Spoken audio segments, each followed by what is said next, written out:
që duan të imponojnë modelin e tyre në zonat e veta të influencës, pra të mos avancojnë më tej.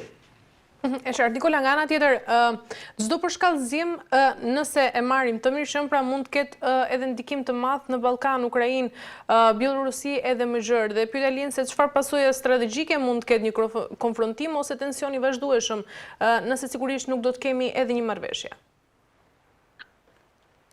Po, Ballkani është padyshim një rajon delikat dhe është një rajon që her pas here kthehet dhe në vëmendjen e administratës amerikane.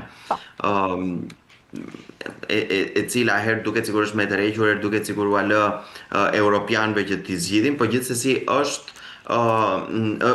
një rajon që është në vëmendjen e tyre dhe kjo u tregua edhe me firmosin e presidentit Trump të dihet asaj që kaloi në Kongresin Amerikan në lidhje me Ballkanin. Që do të thotë, po themi kaloi, u kodifikua, ajo që mund të ishte më përpara në formë rezolute ose qëndrimi politik që në Ballkan nuk do lejohen ndryshime kufish, nuk do lejohen influenca të tjera, qoftë ruse, qoftë kineze, dhe nuk do lejohen ndryshime kufish. Do të thënë, kjo është më e rëndësishmja, që në një farë mënyrë do të çonte në një destabilizim, se nëse ndryshon kufit në një mes dy shteteve, kjo mund të hapi kutinë e Pandorës, të çojë në ndryshime kufish në shtete të tjera, se ne dimë se sa delikate janë balancat në Ballkan. Në këtë aspekt, duke pasur një vëmendje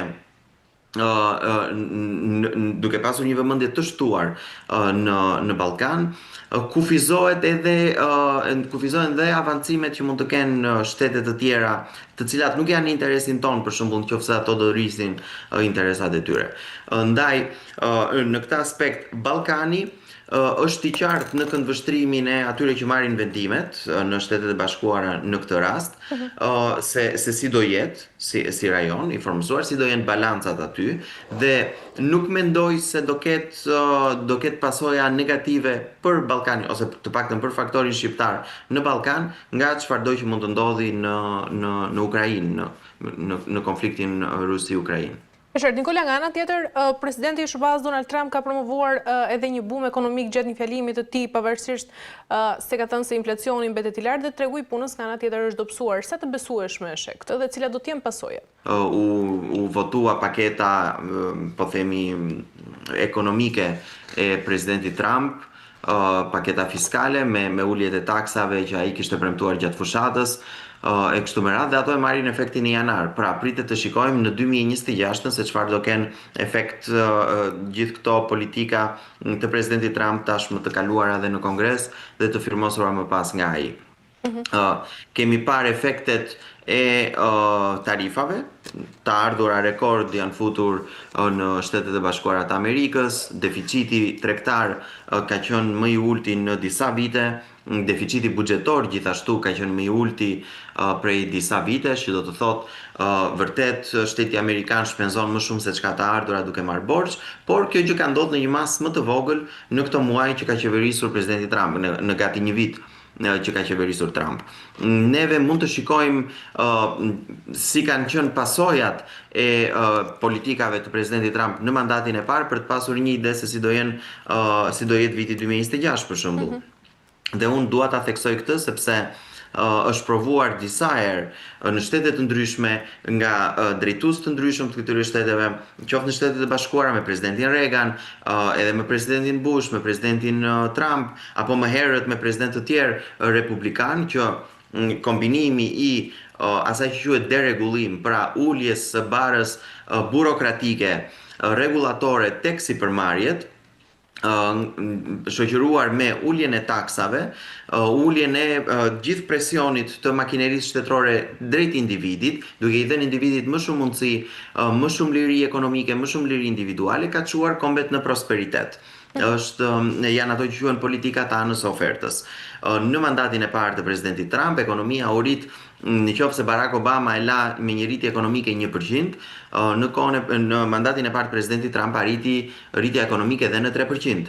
Ndërkohë kujtojmë këtu që Barack Obama kur ishte president thoshte t'i harojmë rritjet me 3% sepse janë të pamundura më për shkak të ndryshimeve strukturore në ekonominë amerikane. Kjo gjë ndodhi në fakt me politikat e presidentit Trump, me politikat e djathta që ai ndodhi, sepse ekonomia amerikane u rrit 3%, që është një shifër e konsiderueshme për një ekonomi të zhvilluar. Ndaj, ne e pam këtë efekt. Nga ana tjetër, u rritën pagat për të gjitha shtresat, për të gjithë grup moshat, për të gjithë kategoritë në 4 vjeçarin e presidentit Trump. Arritën në rritje rekord.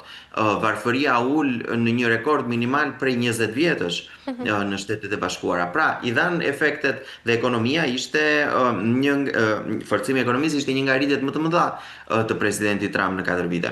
Duke ndjekur të njëjtat politika, edhe më i vendosur se që ishte në mandatin e parë, natyrisht që efekti do jetë pak a shumë i ngjashëm edhe në këtë 4 vjeçar.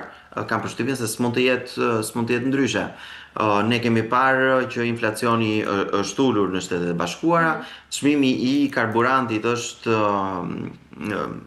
ulur sërish aty ku ishte kur e la presidenti Trump në 2020-ën, pra ka filluar të duket efektet e politikave. Natyrisht viti tjetër fiskal do jetë një vit i plot i qeverisjes së Trumpit dhe të politikave të tij, ndryshe nga viti kaluar që ai u detyrua të punonte me atë që kishte trashëguar nga Biden dhe është e pritshme që të ketë një bum. Nga ana tjetër, Nikola, Trump ka njoftuar dhe pagesa për 1.45 milion njësitë ushtarake, duke lidhur këtë edhe me të ardhurat nga tarifat. A mund të shihet e gjitha kjo si një strategji politike për të mobilizuar nga ana tjetër dhe bazën e tij ushtarake?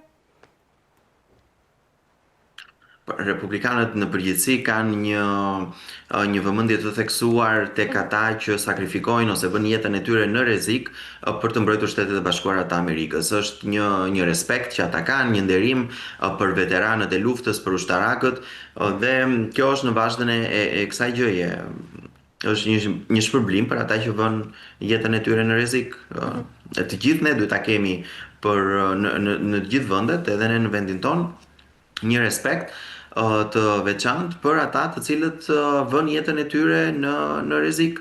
Ndoshta në Shqipëri është disi më pak sepse Shtetet e Bashkuara janë të përfshira në vende të ndryshme të botës, në konflikte të ndryshme, në vende të largëta nga shtëpia e tyre. Po dhe mbase ata e kanë disi më të theksuar këtë, po unë e shikoj në këtë mënyrë. Aq më tepër që është dhe 250 vjetori i Shtetit të Bashkuara të Amerikës dhe është në vazhdën e festimeve ose të ngjarjeve për nderimin e 250 viteve të shtetit amerikan. Shpi Nikola, për të mbyllur, sepse jemi në fund dhe nuk duhet të marrë edhe shumë kohë, do doja të ndalesh edhe tek vendimi i fundit i ditës sotme, ku Donald Trump ka pezulluar dhe programin e lotarisë amerikane. Si e ke parë këtë vendim që prek edhe shqiptarët? Të them të drejtën, nuk kam mundur ta shikoj në detaje. Po, për emigracionin unë doja të thosha me këtë gjë, sepse ka pasur dekadën e fundit po themi një keq kuptim, e thënë në mënyrë shumë të zbutur, për politikën migratore të presidentit Trump dhe të djathtëve në përgjithësi. Nuk është as çështje racizmi, as çështje ksenofobie, siç mediat e majta, grupe të ndryshme të interesit të majt përpiqen që ta paraqesin. Thelbi është shumë i thjeshtë dhe më i kuptueshëm se kaq, dhe është i tillë. Në një vend të quhet normal dhe të funksionojë, natyrisht duhet të ketë kufi. Ashtu si ne në shtëpitë tona mbyllim dyert me çelës, dhe nuk bëjmë këtë sepse jemi racist apo ksenofob ndaj fqinjve tanë, por e bëjmë për shkak të sigurisë tonë. Në të njëjtën mënyrë funksionon dhe një shtet. Një shtet ka kufit e vet, ka portat, po themi, në thonjza të veta, nëpërmjet të cilave kushdo që të futet me një leje të caktuar, troket dhe futet aty. Për shumë kohë, dhe duke ardhur si pasojë dhe disa politikave radikale të agjendave të caktuara të majta, këto kufi praktikisht u zhdukën në Shtetet e Bashkuara të Amerikës, por ne kemi parë edhe në Europë këtë gjë. Duke bërë që vendet perëndimore të përmbyteshin nga grupe të ndryshme migratore me flukse tepër të mëdha. Tani, një shtet ka dhe resurset e veta të kufizuara, të cilat nuk mund t'i përballë me një përmbytje të tillë me shifra shumë të mëdha të njerëzve që vinë dhe futen në këto kufi. Patjetër.